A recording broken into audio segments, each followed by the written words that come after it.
All right, story time. What happens when a feel-good Super Bowl winner suddenly gets caught running something straight out of a mob movie? That was the nightmare in 2012 when the NFL dropped the hammer on the New Orleans Saints for what we now call Bountygate. From 2009 to 2011, defensive coordinator Greg Williams cooked up a pay-for-pain system. Players were rewarded cash for brutal hits. $1,500 if you knocked a guy out, $1,000 if he had to be carted off. Star linebacker Jonathan Vilma, he allegedly threw 10 grand on the table to take out Brett Favre in the NFC title game. That's not football, that's a hit list.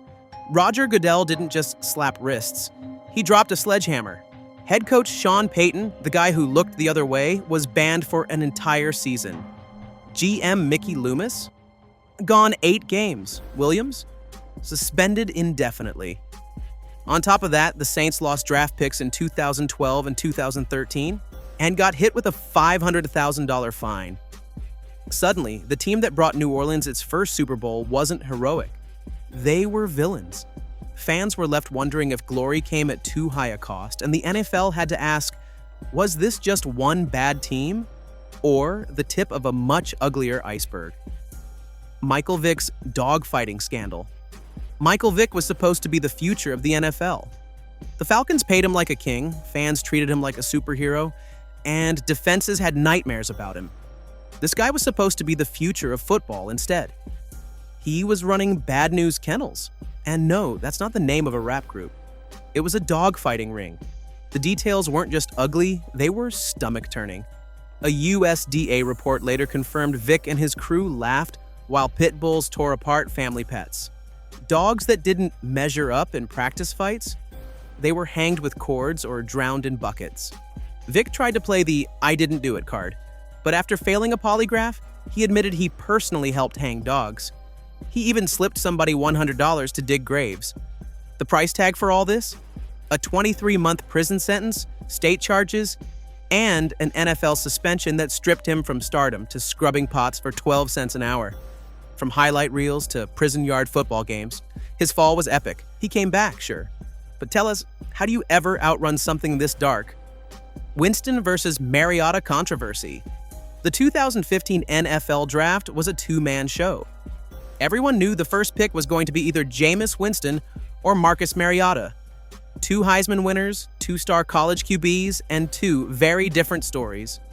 Winston looked like a dream on paper. Big frame, strong arm, drew comparisons to Ben Roethlisberger. But the guy came with baggage.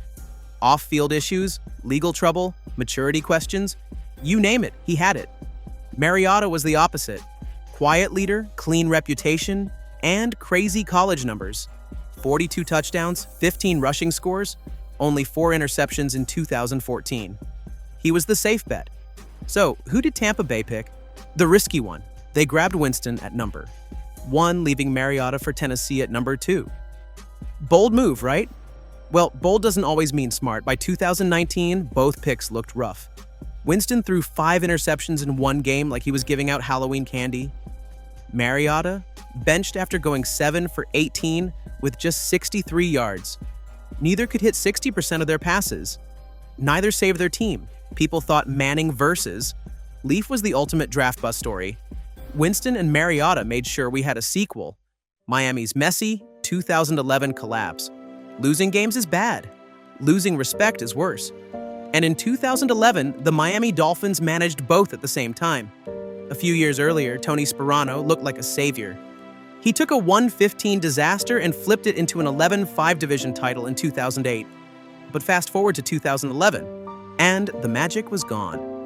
The offense was boring, the play calling predictable, and quarterback Chad Henne.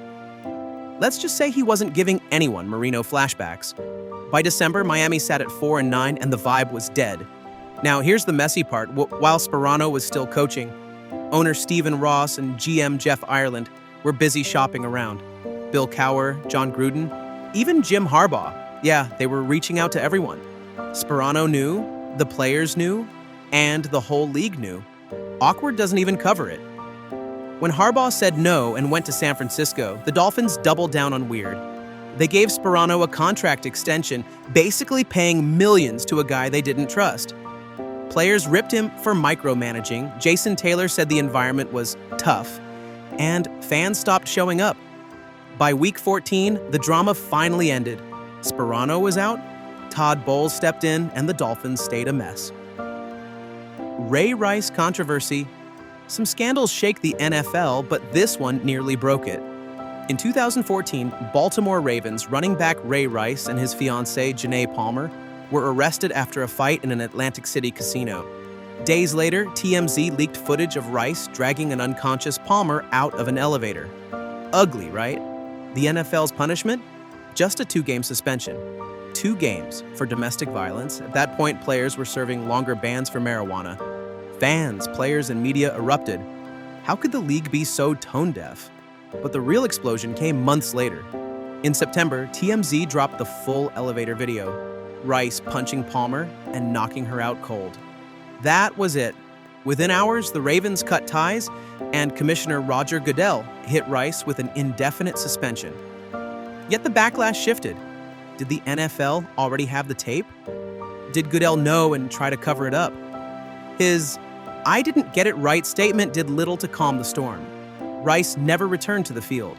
More importantly, his case forced the NFL to overhaul its personal conduct policy. Still, the damage was done. The league's credibility took a knockout punch of its own. Deflategate. January 2015. The Patriots crushed the Colts 45-7 in the AFC Championship. But instead of talking about Tom Brady's throws or Belichick's game plan, all anyone could talk about was air pressure. Yes, 11 of 12 Patriots footballs tested underinflated. Softer balls mean better grip, easier throws in cold weather. So, was Brady cheating? Or was this science gone sideways? What followed was less about football and more like law and order. The NFL spent $22 million on the Wells report, which famously said it was more probable than not that Brady knew what was happening. That line alone cost the Patriots a $1 million fine and 2 draft picks, while Brady got a 4-game suspension. And when Brady's destroyed cell phone surfaced, suspicion went through the roof. But here's the twist. A federal judge tossed the suspension, ripping the league for sloppy handling. The fight dragged into 2016, and eventually Brady served his 4 games anyway. Meanwhile, even MIT professors weighed in, saying the ideal gas law might explain the ball pressure. Deflategate wasn't really about footballs, it was about trust. And by the end, the NFL's image may have lost more air than any pigskin ever did. Ezekiel Elliott's suspension saga. The Cowboys thought they had their new superstar. In 2016, Ezekiel Elliott stormed the league, leading all rushers with 1,631 yards and 15 touchdowns as a rookie. Dallas had its engine, its highlight machine, its face of the franchise. But by the summer of 2017, Elliott's name wasn't tied to touchdowns. It was tied to controversy. The NFL slapped him with a 6-game suspension for alleged domestic violence against his ex-girlfriend. The twist? Prosecutors declined to press charges, saying the evidence didn't add up. No conviction, no charges. But still, Elliott got hit harder than almost anyone expected. The league's investigation claimed it found substantial and persuasive evidence of multiple assaults in July 2016, backed by photos and forensic analysis. Elliott's lawyers pushed back hard, blasting the NFL for cherry-picking what fit their case while ignoring statements that favored him. The fight didn't stop there. Appeals, lawsuits, injunctions. Elliott's name was bouncing between headlines and court dockets for months.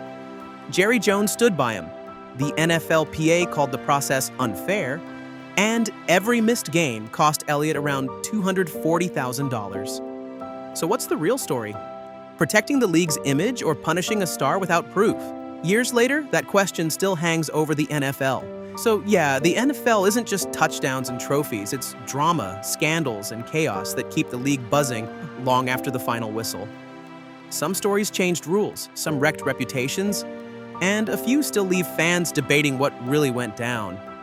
In the end, if you had fun with this flashback through the NFL's messiest moments, hit press that subscribe button for updates and tell us in comments about which scandal you think was the wildest. And hey, if you want to watch more stuff like this, check out our YouTube channel. Thanks for watching.